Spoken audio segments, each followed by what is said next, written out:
David, Clive and Ian are on their way from Padstow to Ilfracombe, and I decide to get a head start and prepare for the party. Miles and Lucy arrive on the bike and it's a beautiful evening. Then everyone else arrives, James and Chessie and Ed. It's great to see Chessie, particularly as we haven't seen her for a very long time. They've just done the transatlantic crossing and she's been working away for months. So it seemed sensible to all get together before we go too further north. The boys arrived, we had a party. Unfortunately, we couldn't stay at Chalky Blue because guests were staying, but our wonderful friends Bex and Richard very generously said we could use their place, and we had sunsets, plenty to stay, accommodation, beds, breakfast, and then we went to the beach to do all our favourite things. We went surfing, had loads of delicious food and chatted forever. It was really fun. But the next day we had to sort the boat. That was the main purpose of Ian and Clive being around, really, so that we could get on and once again prop Amy Kay against the wall and wait for her to dry out so that we could change the prop. We were so pleased to have Francesca hanging back while everybody went back home to give us a hand with all this boat maintenance malarkey that we had to sort out. So we had to get the prop off for a second time, and we obviously dried her out in Ilfracombe Harbour.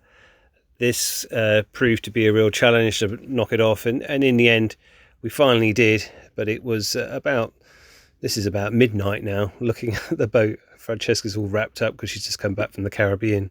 So there it is, the new prop.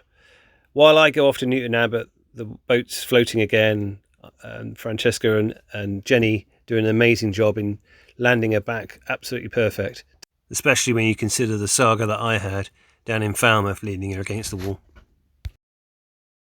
Meantime, I'm driving 2.5 hours in the wrong direction to Newton Abbot to get this new prop sorted out and brought back within the tide, which we managed to achieve. It was a crazy 6 hours of turnaround, but we did it.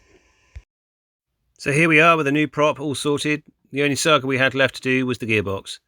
And confirming from Padstow to Ilfracombe by Ian, he had said that there was definitely a oil seal that had damaged at the rear and potentially gearbox bits inside gone.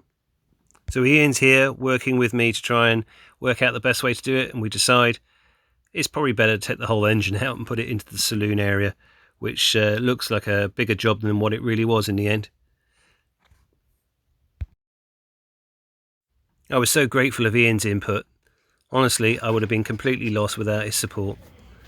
He really knew his way around engines, and that's what I was struggling to understand, the best way to get this out. So thank you once again, Ian. You're a star.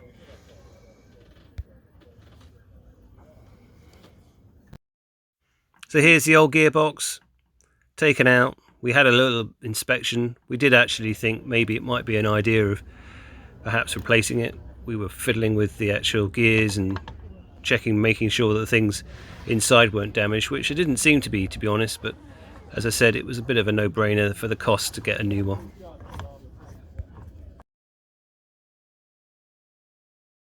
It was my job to go to Gloucester at the crack of dawn and get the new gearbox.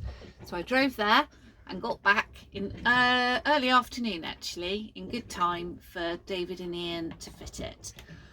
I'm not going to lie, it all felt a bit mental, a bit crazy, and a little bit, why are we doing this adventure?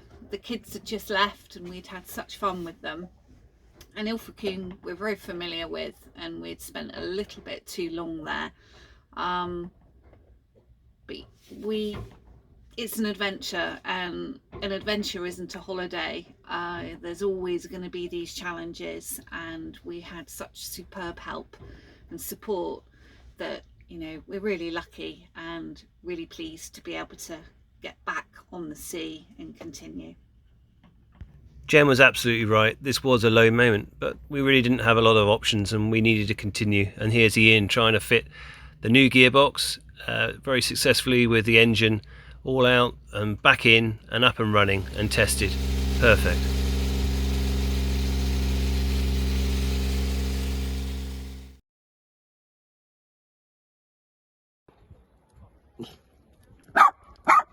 ready.